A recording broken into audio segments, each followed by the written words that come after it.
In this lesson, we're going to take a look at what Americans here in the United States were doing to help with the war effort. You can see here by the date of September 1940, even prior to Japan bombing Pearl Harbor, the United States was already preparing for the possibility of war with the Selective Service Act and registration for possible military service. After the bombing of Pearl Harbor, that turned into compulsory military service with the formal draft, and you can see the lottery here, which was conducted in different ways in different communities. The data here indicate that we had 12 million active duty military personnel by 1945. That's all branches of the armed forces, and we were a fairly diverse military with 1 million African Americans, 350,000 women, 300,000 Mexican Americans, 25,000 Native Americans. But do keep in mind, this was a segregated military. Different groups fought in segregated units. Happily, this is the last war where we're going to be talking about segregated units. I should point out that plenty of people did enlist in the military after the bombing of Pearl Harbor. Moving on, we can see, again, similarly to World War I, we've got a significant government propaganda campaign in World War II. In this instance, Rosie the Riveter was a creation designed to encourage women to come into the workforce. Rosie is wearing a factory uniform, not a military uniform. The slogan, "We can do it," being directed at women, suggesting that women can come into the workforce and do the factory work that men were doing prior to their going off to the war. Even more so than in World War I, the government got very involved in the controlling of factory production, setting quotas for factories to produce specific amounts in specific, each month, to ensure that war material was being produced as fast as it possibly could. And you can see some of the numbers here. They're quite staggering in terms of the amount of war material that was produced during the war years.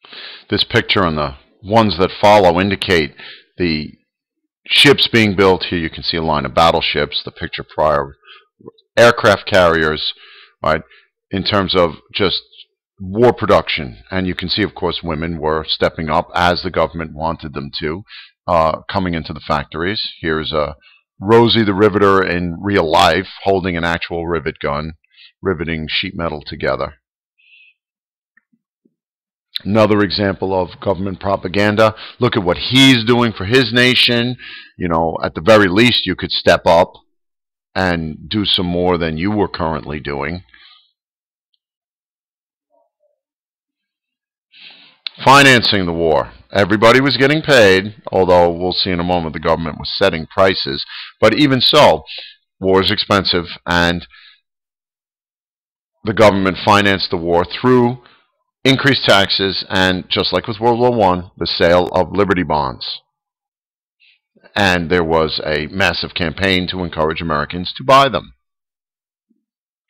This is a little different than what was taking place in World War I. There were a number of goods in short supply: food goods, gasoline. It was impossible to purchase a new car because the factories weren't even making cars. So the government did not want rampant inflation, so they set the prices near what they already were, so that the prices were not allowed to rise to standard levels as they would for goods in short supply and high demand. Prices would normally spike in those situations. So instead, the government replaced the price system for distribution with the rationing system for distribution. So people received ration books, and you needed to have a ration coupon in order to purchase the item in the store. Of course, there was no guarantee that the item would be available in the store. This is an explanation of how rationing worked. So take a moment and read it. Keep in mind, if you did not have the coupon, you were not able to make the purchase in the store. This is a gasoline ration card. This was a punch card. And once you were all punched out across the bottom here, even if you needed gas, the gas station would not sell you any. Of course, I'm sure there were times where there was simply no gasoline available, even if you had punches available on your punch card. Because again, the war was getting first. The soldiers were getting the food, the machinery was getting the gasoline and rubber, and it was all going to the war effort first. And there simply was not enough to provide everybody at home with what they needed, which is why here you're looking at, again, victory gardens. More people grew gardens during World War II. In part, that's because this was a 4-year-long war for the United States, as opposed to a little over a year to year and a half during World War I. Something else that Americans were doing, do keep in mind there was no plastic yet. Plastic's not going to be invented really until about the 1970s. Everything was made from metal, wood, stuff like that. So scrap drives were organized where all unused materials, old rubber tires and metal and tin from tin cans and the like, wood, were collected and taken to recycling areas that could be reused for the war. I thought this was kind of cute. You can see someone's clearly recycling a coffin, all ready for Hitler. Well, patriotic note there.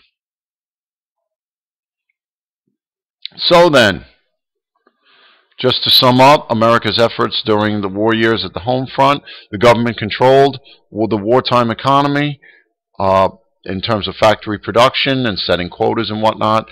Again, finance the war was done through increased taxation and the sale of Liberty bonds. Because many goods this time were in short supply, the government imposed price controls and rationing of these goods. And this was, again, to allow for folks to get some of what they needed, because it was impossible for everybody to get all of the things that they wanted. This was a way of distributing, so folks got some of the things that they wanted, sugar, coffee, meat, a number of things. And then people did plant victory gardens because it was the only way you were guaranteed to get some fresh vegetables. All right, that brings us to the end.